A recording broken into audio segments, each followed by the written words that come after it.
So we only have about 45 minutes, and we're obviously not going to be able to cover the entire history of TV through every culture and time period. Um, and yeah, so our focus today is going to be specifically on attitudes towards domestic violence in the mainstream narrative in the 20th century. Very specific and kind of nerdy, I think, but it's really interesting. So when I started research for this webinar, I was consistently surprised by what I found. And I think listening to today, you might be too. One major challenge I faced, however, was that there's a lot of conflicting information. I think this is due to both the size of the US as well as the diversity of its cultures and ideologies. So what was considered mainstream and accepted rhetoric in Los Angeles could have been a completely different story in Louisiana at the same time. And there are also conflicting stories happening simultaneously in the same place. And so a lot of the information that I was able to find was gathered from journals and magazines, such as Time magazine, where they would interview experts of the era about the causes of domestic violence. And that kind of allows us a look inside the thinking and inside the minds of what was going on at the time. So as we will discuss, theories ranged from the inherent masochism of women to the collapse of the patriarchy and the feminization of men. Some of them were pretty far-fetched. And today we're going to cover the most popular theories of the time and examine the factors and context behind the shifts in thinking that led to our understanding of domestic violence today. And although this presentation frames these progressions as neat and linear, they were anything but. As I mentioned, the narrative around domestic violence differed greatly from across the nation at any given time, and within communities, institutions as well. There have been and continue to be conflicting ideas about the cause and nature of DV across academic, political, feminist, and media circles. So with all that in mind, I did my best to put the narratives in as accurate of a chronological order as I could using the sources available to me. So we're going to start in the early 1900s. Since we're following the times here, the dialogue is going to be primarily focused on violence against women until the late 70s, when male survivors started to be a part of the larger conversation. Attitudes towards violence against women in the early 1900s were a bit different than we may have been led to believe. Ideas about gender and the nature of men and women, as well as the roles they were expected to fill, greatly influenced how DV was perceived and responded to. Women were generally considered to be helpless, fragile, weak, and in need of protection, and men were tasked with protecting and providing for their families, and a good man was supposed to be gentle, but also patronizing towards women. And there was a lot of stigmas around spousal abuse, and it was generally talked about with disdain and contempt, or something that only lesser or sinful men would do. So when I stumbled across this information, which I found to be repeated across various publications, I was very confused. And to extent I still am, as a lot of information I found was conflicting, even from within the same sources. Violence against women was unfortunately very common and widely tolerated in the late 1800s and early 1900s, but there is a distinction made then that we no longer make now, for the most part, because of the rigid gender roles in patriarchal society. The use of physical discipline in marriage was separate from what they considered to be excessive violence or abuse. Of course, now in mainstream American society, or at the very least what we teach in the prevention department here at DVS, discipline and punishment have no place in a romantic relationship. In an equal relationship, conflicts are resolved with communication and expressing feelings. Any form of physical violence in a relationship outside of self-defense is abuse, and is thankfully now illegal. Whether or not that is enforced is another matter. But back in the early 1900s, severely injuring or causing lasting harm to one's wife was where much of society at the time drew the lines, and where courts would give out fines and sentences, which were sometimes actually harsher than those at the turn of the century, especially for those who killed their wives, and especially when alcohol was involved. I included here from a Time magazine about the law in Delaware in 1925. A man beats his wife in any one of 47 states, he's sent to jail. There he loafs. The maltreated wife is without support. He comes back, beats her again. In the 48th state, Delaware, The wife beater is taken to the jail or workhouse yard, is stripped to the waist in public view, is tied to a post, is lashed with a tough thonged whip once, twice, 30 stinging times. He goes home, beats no more, and is no more beaten. For wife beaters, the whipping post is the unbeatable punishment. Please forgive that pun, that is terrible. From a Time magazine article, Political Notes Whipping, 1925. So what I find particularly interesting about this quote is the acknowledgement that the traditional jail sentences could do more harm than good for a survivor, as she's left without the financial support and will likely be subject to retaliation from her husband when he returns. This leads us into another interesting aspect of the culture around DV at the time. The question that everyone who works in DV has come to despise: why don't they just leave? It was irrelevant. The culture at the time, the suggestion that a woman leave her husband was not even taken into consideration. I need to slow down. I'm talking so fast. Get kind of nervous sometimes and talk at 1,000,000 miles per hour. I normally talk fast in my daily life too, so that doesn't help.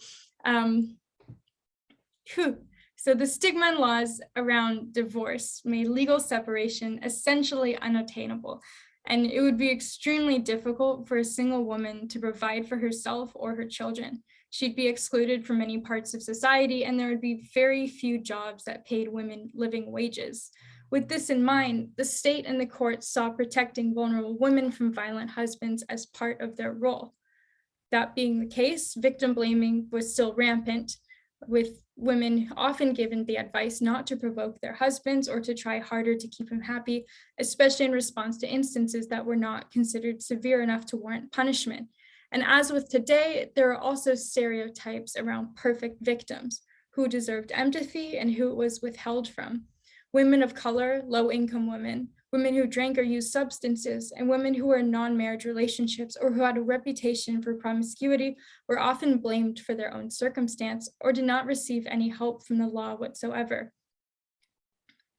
Another interesting aspect about state responses to DV was around survivor defendants. Some of you may know that even today, survivors who kill their abusers to protect their safety or the safety of their family will often face consequences, or will often face comparable or harsher sentences than abusers who kill their partners.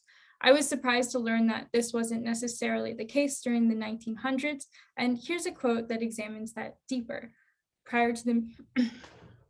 It's from an article, Public Responses to Intimate Violence, A Glance at the Past, from 2006.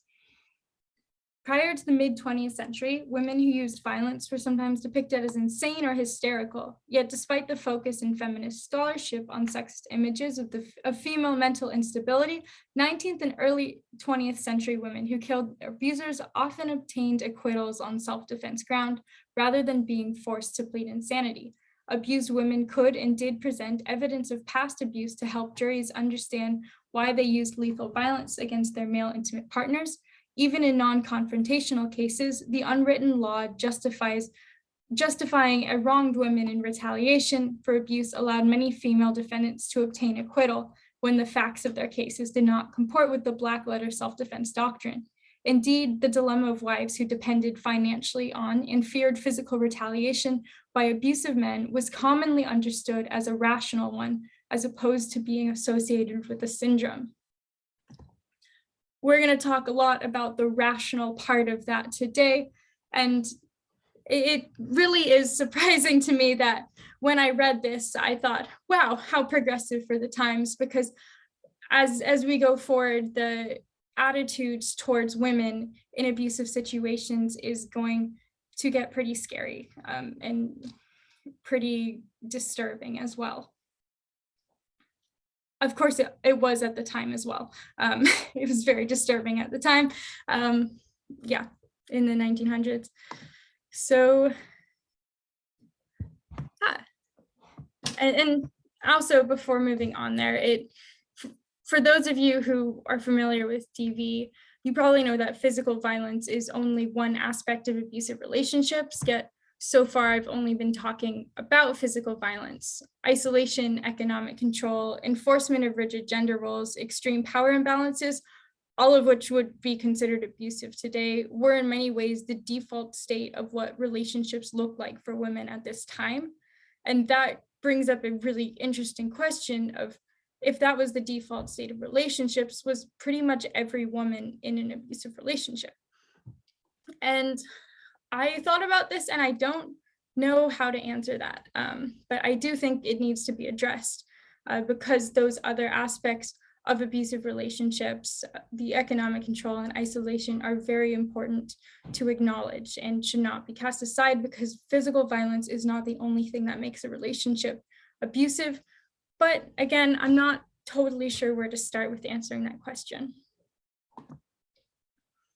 So with all that in mind, we are going to move on to the next part of our presentation, the mid-century.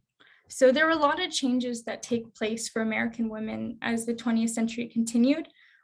We earned the right to vote, entered the workforce en masse during World War II, and gained easier access to divorce, especially from abusive spouses.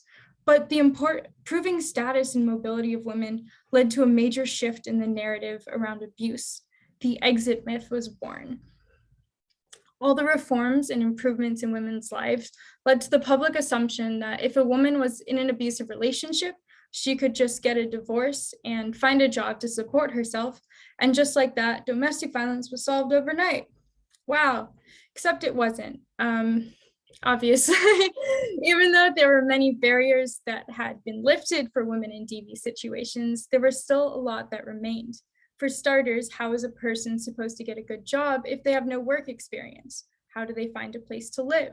Who's going to watch their kids? Not to mention that divorces were not always granted, especially in states where they required substantial burdens of proof that abuse was happening. And those are, of course, just some of the logistics. There are so many other factors at play as well, which went completely under the radar, such as the toll that trauma and emotional abuse take on self-esteem and confidence in one's ability to be independent, family, and social pressures to stay with a spouse, lack of shelters and safe places to go, and so many other barriers and factors that prevent survivors from leaving that do persist to this day. So, of course, despite the new laws and opportunities available to many women continue to stay with their abusive partners. And without an understanding of the complex forces behind those decisions, people started looking for an explanation for what these seemingly irrational choices. The blame, which was once placed on abusive men, began to shift towards the women that they were abusing.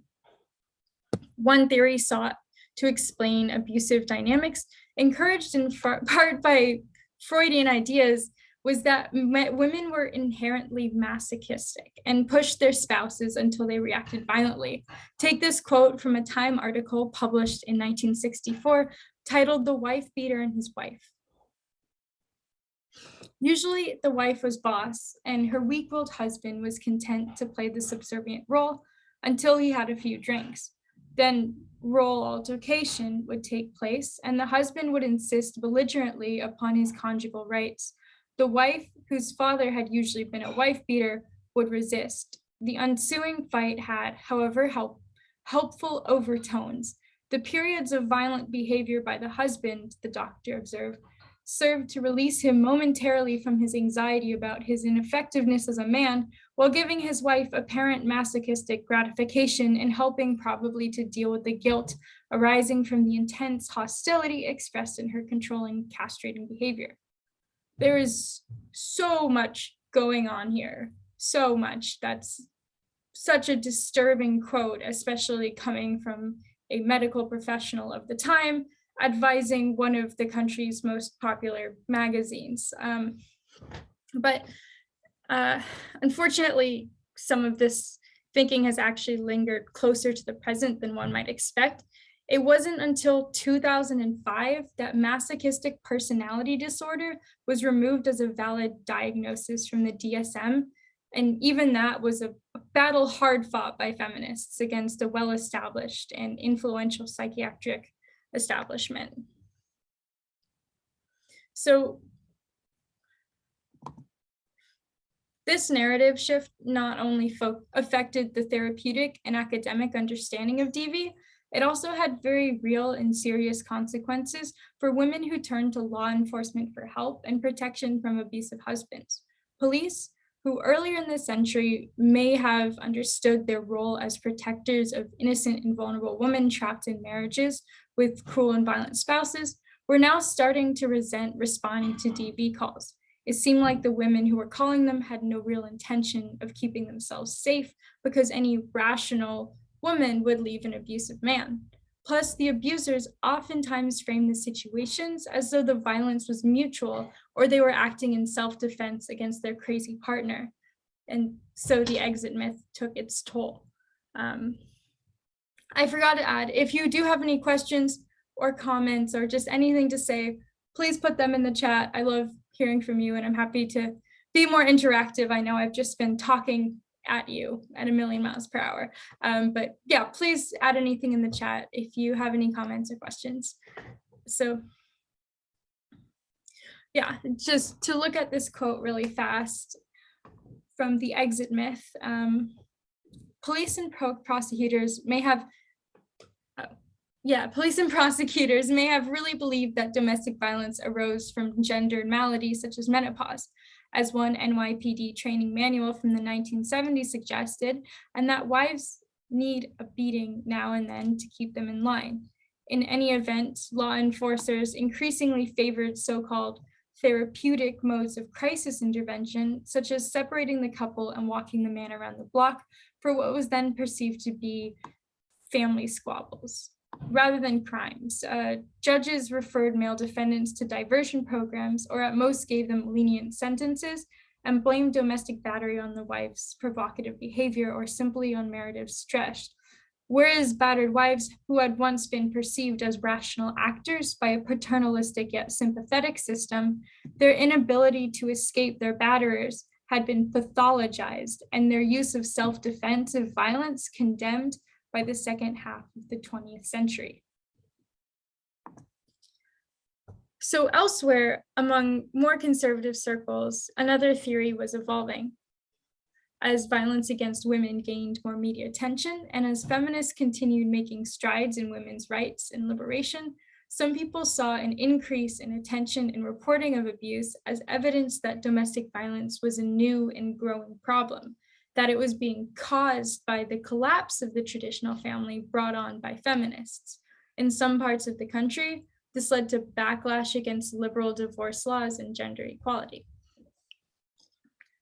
As you can, and here's a quote from, again, the exit myth. The woman-blaming tenor of anti-divorce rhetoric also suffered efforts in the 1940s, 50s, and 60s to get estranged couples to sign conciliation agreements. During this period, the therapeutic divorce movement sought to recast the divorce court as a psychoanalytic institution modeled after the juvenile court, and to cure sick marriages by reestablishing a strict gender-based division of labor. So as you can imagine, reinforcing gender norms and reestablishing men's authority over their wives was not a successful solution to abusive situations, but rather a catalyst for further abuse. Yet lack of positive results did not do much to curtail enthusiasm for this approach for considerable time. So as I was researching this presentation, I read through a lot of primary source articles from the 50s and 60s, and they really made me sick. My heart hurt so deeply for all the survivors who were gaslit into believing they were at fault for the violence they experienced, not just by their abusers, but by prominent medical professionals, law enforcement, and mainstream media. Their very rational and human reactions to horrific situations were pathologized and dismissed. This is a problem that continues to this day, especially in communities that are not up to speed on the latest. But I'm so grateful that we have access to resources and education that validate survivors' experiences and can help them make sense of their situations and find a way out.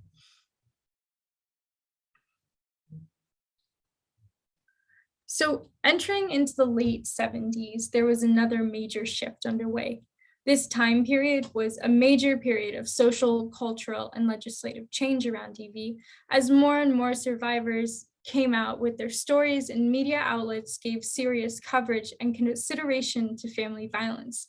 One of the first changes in thought was mainstreamed by feminist activists and advocates, which was a nice change from a bunch of old male psychiatrists and misogynists lamenting the death of women's inferior status. It was clear that there was more to the story of why women continued to be in abusive relationships than masochism or the collapse of the traditional family. Patriarchy was the new culprit. This idea that was initially brought into popular consciousness by feminists who could see past the victim blaming that ignored the complex and harsh realities preventing women from leaving abusive men.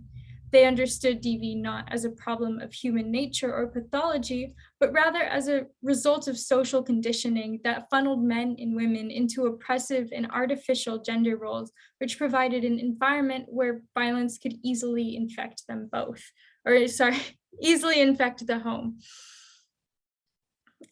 These gender roles not only harmed women who were conditioned to be submissive, non-confrontational, and to prioritize their family over their own needs and well-being, but they also harmed men by denying them the opportunity to process and express emotions and creating the expectation that they should always be in control, especially over their families. This understanding also addressed the reasons why women were staying with their abusers. It was not a personal failure on the survivor's part, but rather a failure on society's part to provide the needed resources and support to facilitate a safe exit from abusive situations.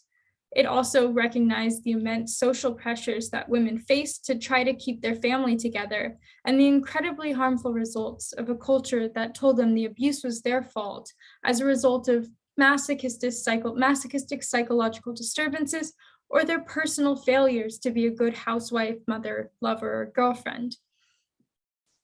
There was also recognition of the cycle of abuse. Not yet. Women did not seek out violent men. They often found men who were kind, caring, and passionate, or even just boring average Joes. The first part of their relationships, the honeymoon period, were often wonderful and romantic. The abuse started small, maybe an outburst of yelling, followed by an apology and a promise.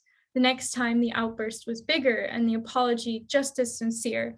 It would continue to escalate, and at the point which a survivor might say enough, there's a good chance they're already deeply entangled in the relationship, whether that be financial dependence, marriage, kids, or other factors. With the cycle of abuse and understanding of the emotional factors in a survivor's decision to stay, the hope for change and the willingness to forgive a loved one were recognized. The blame began to shift from the survivor back to the abuser, and people started taking seriously the question of why do men abuse, not just why women stay with them. So in Duluth, Minnesota, a group of advocates continued their research and investigations into abuse, largely by talking with survivors and listening to their stories. They began to notice the patterns in the behaviors these women reported from their partners. Using this information, they created the power and control wheel. The wheel identified behaviors other than physical violence that abusers used to control and terrorize their partners. These included intimidation, emotional abuse, isolating their partner from friends and family, minimizing, denying, and blaming their abuse, using children as a way to control their partners, using male privilege, economic abuse, and withholding access to financial resources, and using coercion, threats, and intimidation. At the center of this wheel is power and control. The behaviors on the spokes of the wheel could be hard to recognize or very confusing for the survivors who are being targeted, but when framed as methods of utilizing power and control, they made a lot more sense. This cultural change was accompanied by legislative change on the local level as well. Mandatory arrest laws, groups for abusers, harsher sentences, and more support for women became increasingly commonplace across the country. Measures were taken to hold abusers accountable. But it soon became clear that there was more to the story than just the patriarchy. Many women and feminist survivors felt a deep shame about the abuse they experienced, and they were supposed to be liberated and free from the patriarchal structures that were holding other women down. Yet many of them were in relationships, many of them were in relationships with men who professed the same feminist values, yet they found themselves in similar situations as the housewives brainwashed by the patriarchy and their toxic misogynistic partners, who for many were the face of domestic violence. Coming forward as survivors of abuse and seeking help was often seen as a failure to be a good feminist. There was also a notable failure in groups designed to reform abusive men. These groups used a curriculum built on the foundation that men abused because that's what an American man is socialized to do. Their approach was to convince these men to reject patriarchal values and embrace feminist thinking. It was an attempt to shame them into reform, and it was largely unsuccessful. There was also another elephant in the room. What about men who were being abused? And what about survivors in same-sex relationships that existed outside of the heteronormative framework? As help became more available and resources more accessible, male survivors began reaching out and sharing their stories, as well as LGBTQ survivors too. The quote here, though jokes about rolling pin wielding wives had long been a male staple, researchers are now finding that increasingly that such bittersweet humor is all too often a black and blue reality. Says University of Delaware sociologist Suzanne Steinmetz, the most unreported crime is not wife beating, it's husband beating. So this quote may be overstating the issue and also in poor taste with the puns, but it did raise real questions. For some, this was reason to re-examine the theory that the patriarchy was the sole culprit. Another quote from the same article highlights similarities between male and female survivors, as well as some unique struggles that men faced. Here's the quote, is, "At first, battered husbands may overlook their wives' occasional outbursts of physical punishment and simply hope they blow over. But before long, a flurry of wifely fists is part of the domestic routine," says family therapist Norman Paul of Boston. "They think their wives' violence is part of family life. They have come to accept it. Paralyzed by shame and guilt, they're reluctant to seek help from anyone, family, friends, counselors, or the cops." Explains Steinmetz, "Police are a symbol of manhood, and it's simply too much to approach a policeman and say, 'This little woman has just beat me up.'" To be clear, domestic violence is still largely a gendered problem. Significantly more women are killed and severely injured by their intimate partners than men are, but women can be and are abusers as well. And the experiences of male survivors should not be dismissed or delegitimized. Neither should the experience of trans, gay, and lesbian survivors either. In fact, there's evidence that homosexual relationships have equal or higher rates of DV as heterosexual relationships, and those numbers are even higher for trans survivors. So the answer, once again, came back to power and control. Seeking power and control are the underlying causes of abuse, regardless of the genders involved. But one explanation of why the balance of abusers tilt so strongly towards men is that society pushes the idea that power and control are masculine, manly values.